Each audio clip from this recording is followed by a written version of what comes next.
Vous connaissez ce moment où vous vous tenez dans le rayon de l'alimentation animale, chargeant un autre sac lourd dans votre chariot, et vous vous dites « Il doit bien y avoir une meilleure solution?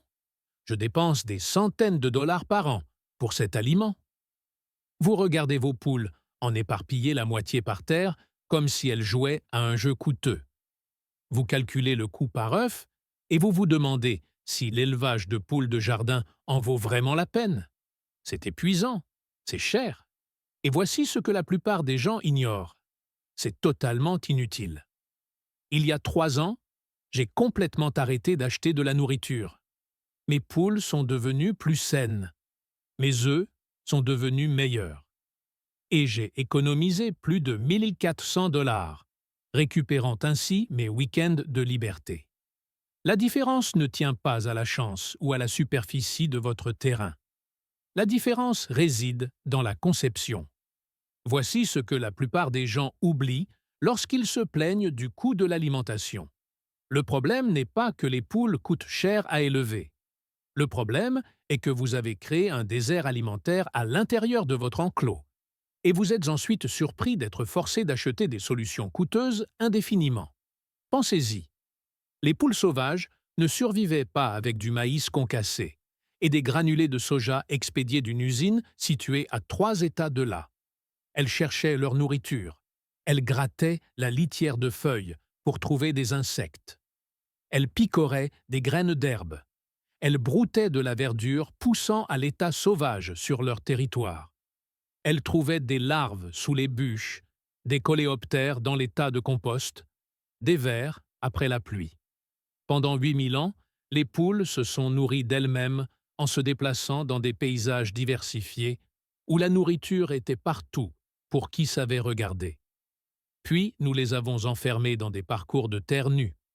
Nous avons supprimé toutes les sources de nourriture et nous leur avons tendu un sac d'aliments transformé comme seule option. Et maintenant, vous êtes surpris que ce soit coûteux et monotone. Mais voici la réalité que la plupart des propriétaires de poules n'entendent jamais. Ce système n'est pas inévitable. C'est un choix de conception. Plus précisément, c'est un mauvais choix de conception qui profite aux entreprises d'aliments, pas à vous. Ils veulent que vous soyez dépendant d'achats mensuels.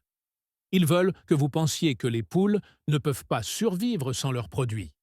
Ils ont construit toute une industrie autour de l'idée que les poules modernes ont besoin d'aliments modernes. Et vous l'avez adopté parce que tout le monde le faisait aussi.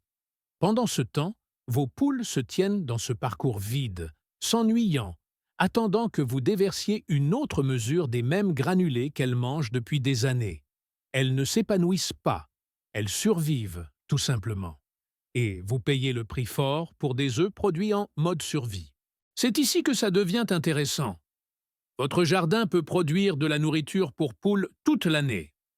Pas seulement une partie de leur nourriture, mais la majeure partie, peut-être même la totalité, selon votre espace et vos efforts.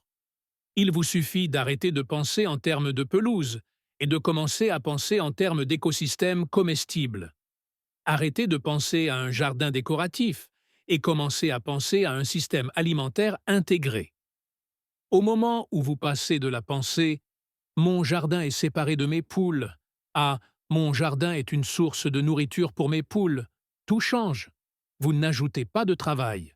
Vous redéfinissez le travail que vous faites déjà pour qu'il rapporte des dividendes au lieu de nécessiter des intrants constants. Cette partie va probablement vous surprendre. La transition n'est pas difficile. C'est juste différent de ce que le magasin d'aliments vous a conditionné à croire être normal. Laissez-moi vous montrer ce qui change quand on conçoit d'abord un système alimentaire. Quand vous comprenez ce dont les poules ont réellement besoin et comment le faire pousser dans l'espace que vous avez déjà. Quand vous cessez d'être un client de magasin d'aliments pour devenir un ingénieur système qui conçoit des relations au lieu d'acheter des solutions. Parce qu'il y a 3 ans, j'ai fait cette transition. J'ai arrêté d'acheter de la nourriture. J'ai planté une forêt nourricière pour mon troupeau. Et maintenant, mes poules mangent mieux qu'elles ne l'ont jamais fait avec des granulés commerciaux.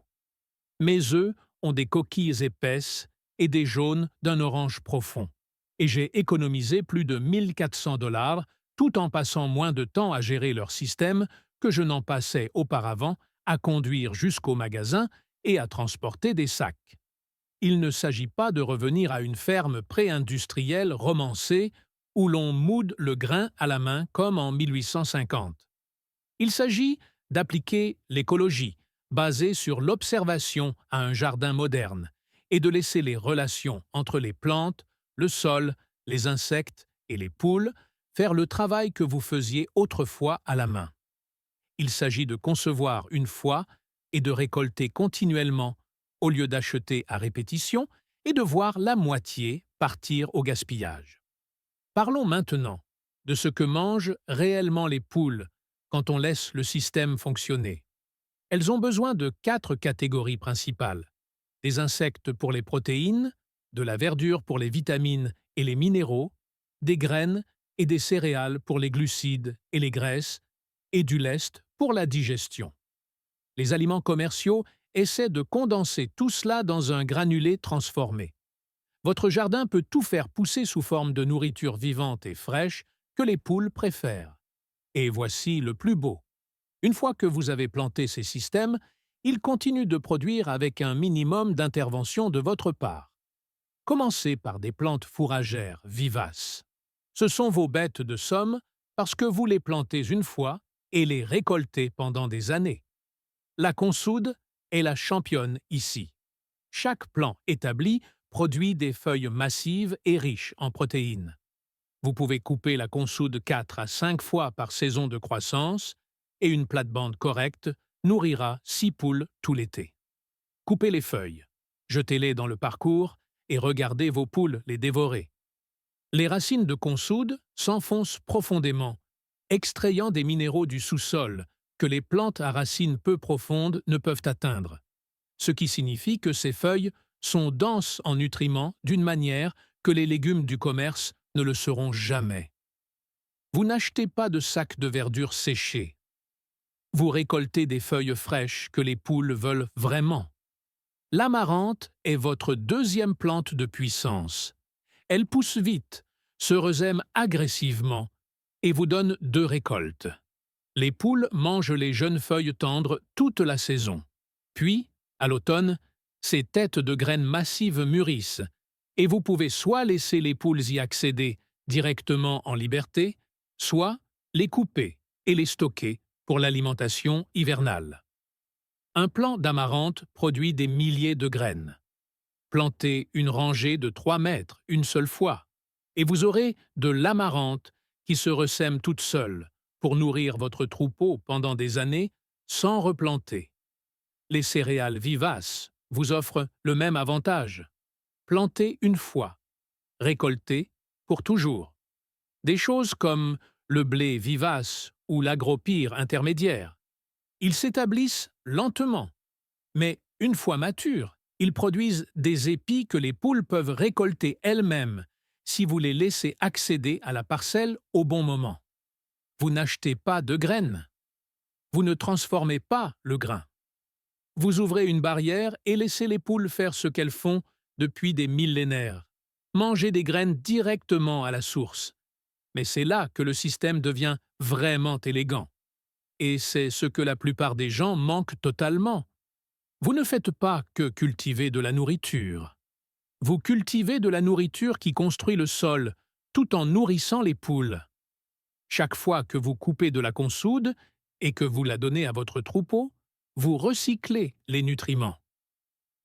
Chaque fois que l'amarante laisse tomber des graines, vous créez de la nourriture future, sans replanter. Le système s'auto-alimente. C'est la magie de la conception avec des vivaces, au lieu d'acheter des intrants annuels. Parlons maintenant des protéines, car c'est là que les gens paniquent. Ils pensent que les poules ont besoin de cet aliment à 16% de protéines. Sinon, la production d'œufs va s'effondrer. Mais voici ce que la plupart des gens ignorent.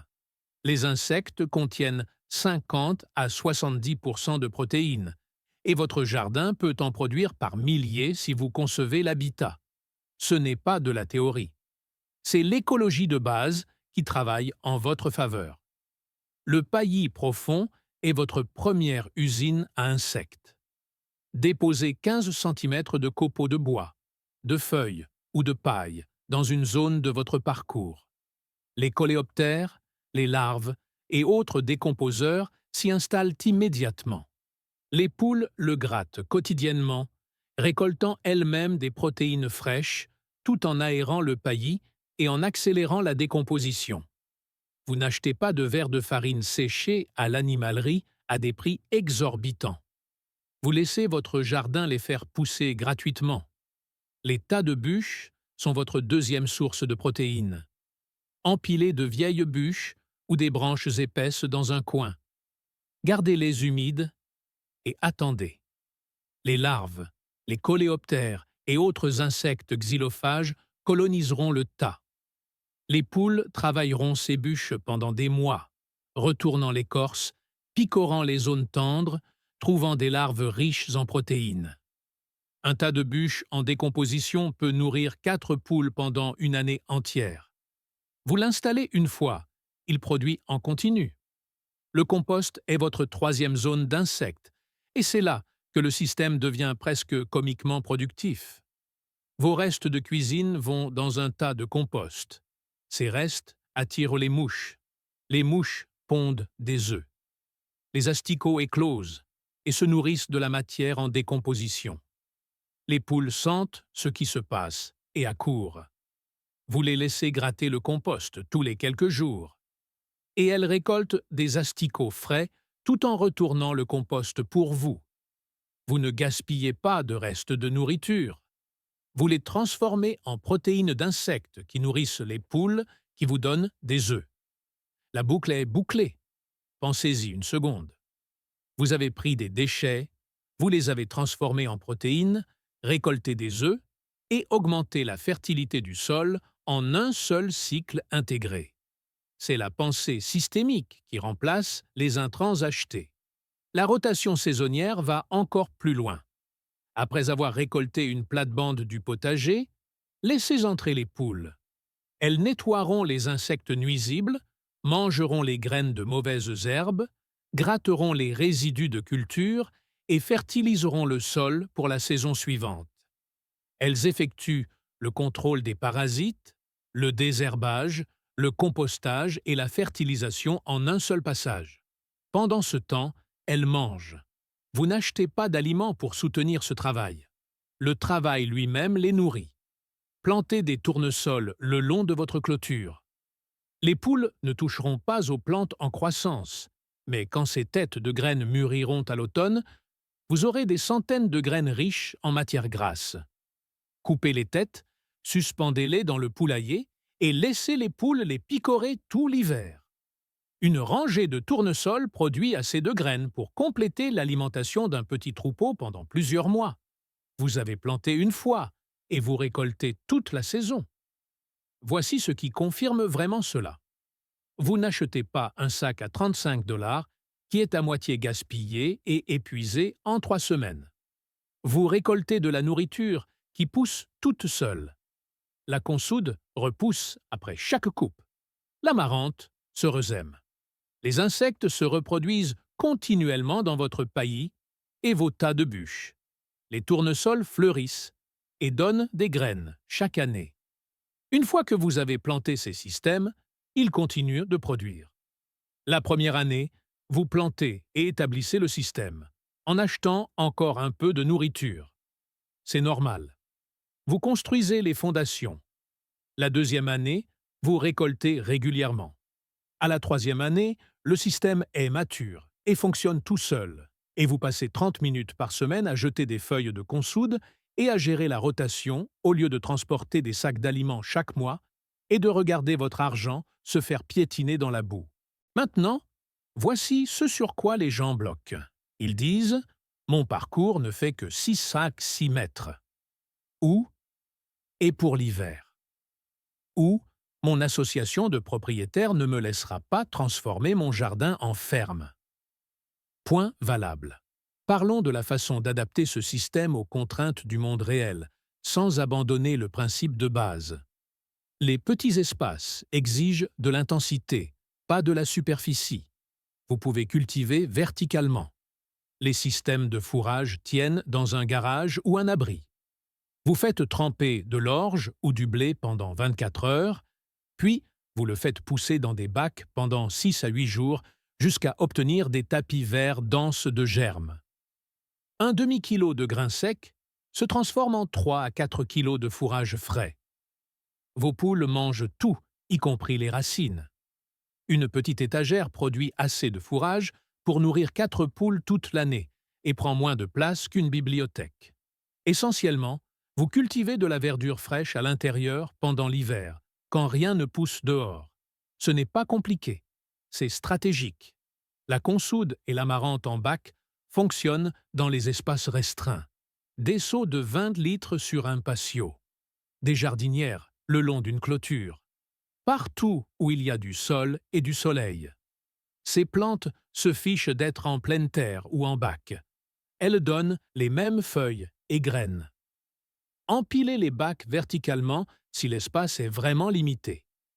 Un jardin vertical à 3 niveaux peut produire assez de consoude pour compléter l'alimentation de 2 poules pendant la saison de croissance. Les tas de bûches s'insèrent dans les coins. Même un petit parcours a des coins qui ne servent à rien d'utile. Empilez 3 ou 4 bûches à cet endroit. Gardez-les à l'ombre et à l'humidité, et vous aurez créé une usine à insectes sur un demi-mètre carré. Les poules travailleront ce tas constamment.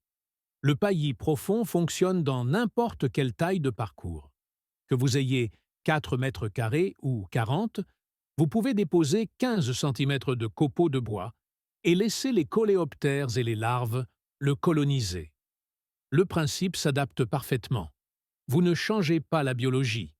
Vous l'intégrez simplement dans l'espace dont vous disposez. Mais voici ce que la plupart des gens ignorent sur l'hiver. Et cela pourrait vous choquer.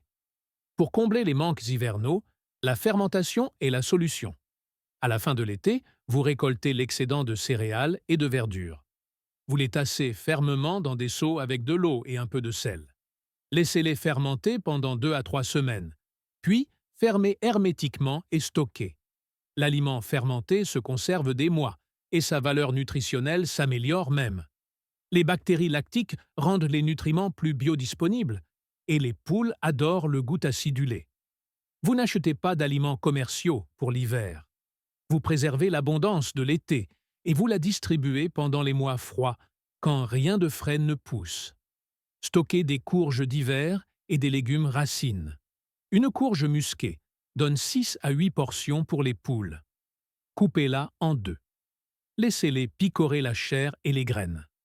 Plantez des courges supplémentaires en été spécifiquement pour la nourriture hivernale des poules et conservez-les dans un endroit frais et sec. Une douzaine de courges peut compléter l'alimentation de 4 poules pendant 2 mois. Vous l'avez cultivé, vous l'avez stocké, et vous le donnez quand les prix des aliments sont au plus haut et que votre jardin est en dormance. Voici la partie qui inquiète le plus les gens. La production d'œufs restera-t-elle élevée sans aliments commerciaux? Oui. Si vous concevez le système pour la diversité nutritionnelle, plutôt que d'essayer de reproduire une formule d'usine, la production d'œufs reste élevée, car vous imitez la diversité naturelle. Les protéines proviennent des insectes, qui sont constitués de 50 à 70% de protéines et sont plus biodisponibles que le tourteau de soja. La verdure fournit les vitamines et les minéraux qui rendent les coquilles épaisses et les jaunes d'un orange profond. Les graines et les céréales fournissent les glucides et les graisses pour l'énergie. Les poules qui grattent le compost absorbent des minéraux, du gravier et des probiotiques provenant des organismes du sol qu'elles ingèrent. Ce n'est pas une expérience scientifique. C'est ainsi que les poules ont mangé pendant des milliers d'années avant que les entreprises d'aliments ne vous convainquent qu'elles avaient besoin d'un mélange exclusif. Mes 12 poules, dans un parcours de 40 mètres carrés, tirent 80% de leur alimentation de la production domestique pendant la saison de croissance. C'est de la consoude, de l'amarante, des insectes provenant du paillis et des tas de bûches, et l'accès à la rotation du jardin. En hiver, cela tombe à environ 50%, car la production de vivaces ralentit. Je complète avec du grain fermenté et des courges stockées. La production d'œufs reste constante toute l'année et la qualité de la coquille est meilleure que lorsque je les nourrissais avec des granulés commerciaux. Meilleur, pas pire. Et qu'en est-il des restrictions des associations de propriétaires ou des voisins qui ne veulent pas voir un jardin en désordre? Déguisez le système en aménagement paysager ornemental. Les tournesols ont l'air ornementaux tout en produisant des têtes de graines pour les poules. Les capucines sont de belles fleurs qui attirent également les pucerons et d'autres insectes que les poules adorent. De plus, les feuilles et les fleurs sont comestibles pour les poules. Les spirales d'aromatiques ressemblent à une conception de jardin intentionnelle, mais sont en fait des hôtels à insectes et des usines de verdure pour poules. La consoude peut être glissée dans des bordures de vivaces où elle ressemble à n'importe quelle autre plante à grandes feuilles. Les variétés d'amarante se déclinent en couleurs ornementales qui donnent l'impression que vous les cultivez pour l'esthétique, pas pour nourrir les poules. Personne n'a besoin de savoir que votre aménagement paysager est en fait un système de production alimentaire. Le système fonctionne tout aussi bien lorsqu'il est déguisé en un beau jardin. Vous ne vous battez pas contre votre association. Vous concevez selon leurs règles tout en atteignant vos objectifs. Voici où la plupart des gens se sabotent, et je le vois constamment. Ils plantent 2 plants de consoude, un d'amarante, et s'attendent à ne plus avoir de facture d'aliments la semaine suivante. Ne faites pas ça. Construire un système autosuffisant prend 6 à 12 mois. Les vivaces ont besoin de temps pour développer des racines profondes. Les populations d'insectes ont besoin de temps pour s'installer dans votre paillis et vos tas de bûches. Les poules ont besoin de temps pour apprendre que ces feuilles vertes et ces tas sont de la nourriture, surtout si elles ont été élevées au granulé toute leur vie. La première année, vous plantez et vous complétez avec des aliments achetés pendant que le système mûrit. C'est normal. Vous fournissez le travail au départ pour que le système fonctionne tout seul plus tard. À la deuxième année, vous êtes autosuffisant à 50%. Vous récoltez régulièrement de la consoude. Les insectes sont abondants. Les poules savent chercher leur nourriture. À la troisième année, tout se met en place. J'ai arrêté d'acheter des aliments entièrement la troisième année parce que mon système avait mûri au point de produire plus de nourriture que mon troupeau ne pouvait en manger. Plus, pas moins. Le manque de diversité végétale est l'erreur la plus courante. Si vous ne plantez que de la consoude, vous aurez des carences nutritionnelles. Si vous ne plantez que de l'amarante, vous aurez des manques saisonniers. Le système a besoin de polyculture. Au minimum, il vous faut 3 sources de verdure vivaces, 2 zones de production d'insectes et 2 sources de graines ou de céréales. Cette diversité couvre les besoins nutritionnels et répartit la production sur les saisons. Oublier les zones d'insectes est la deuxième erreur. Les gens plantent de la verdure et des céréales, mais oublient que les poules ont besoin de protéines. Sans insectes, la production d'œufs chute et vous finissez par acheter des suppléments protéinés de toute façon. Le paillis profond et les tas de bûches ne sont pas optionnels. Ils sont le fondement de votre apport en protéines. Construisez-les d'abord, puis ajoutez les plantes autour. L'absence de plants pour l'hiver est la troisième erreur. L'abondance de l'été ne vous aidera pas en février. Vous devez faire fermenter l'excès de céréales, stocker des courges et faire sécher les têtes de graines à l'automne. Passez 2 week-ends en septembre à conserver la nourriture et vous traverserez l'hiver sans facture d'aliments. Sautez cette étape et vous retournerez au magasin d'aliments en janvier. Laissez-moi vous donner les chiffres sur ce que cela permet réellement d'économiser. Les aliments commerciaux coûtent 30 à 50 $ par mois. Sur 3 ans, cela représente 1.400 à 1 800 $. J'ai dépensé environ 200 $ pour les plantes initiales, les copeaux de bois et les bacs. Mon retour sur investissement est arrivé à la 2e année. À la 3e année, j'ai 1 400 $ d'avance et le système continue de produire sans frais. Les économies de temps sont également énormes. Plus de trajets au magasin toutes les 3 semaines. Plus besoin de porter des sacs lourds. Je passe maintenant 30 minutes par semaine à gérer le système. Comparez cela aux heures passées en voiture pour les aliments et à la frustration quotidienne. Vous récupérez votre temps. Il y a 3 ans, j'ai arrêté d'acheter de la nourriture. Ma production d'œufs est 15% plus élevée. Les coquilles sont plus épaisses. Les jaunes sont plus éclatants. Mes poules sont actives au lieu de rester là à attendre des granulés. J'ai économisé 1 400 $ et récupéré des heures de ma vie. Vous n'abandonnez pas les outils modernes. Vous concevez un système autorégulé qui travaille avec la nature. Commencez à planter des vivaces ce printemps. Créez vos zones d'insectes ce mois-ci. Concevez le système maintenant, et d'ici l'année prochaine, vous récolterez au lieu de transporter des sacs. Vous êtes à une saison de laisser tomber définitivement le magasin d'aliments. Votre futur troupeau compte sur les décisions que vous prenez dès maintenant. Si cette histoire a changé votre perspective sur la manière dont vous pouvez élever de la volaille et utiliser les ressources de votre jardin, n'oubliez pas de vous abonner à notre chaîne et d'aimer cette vidéo. Nous continuons à révéler des secrets et des méthodes que beaucoup ont tenté de laisser dans le passé. Construisons ensemble un avenir basé sur l'harmonie avec la nature. De nouvelles connaissances et des stratégies utiles vous attendent dans les prochains épisodes. À bientôt!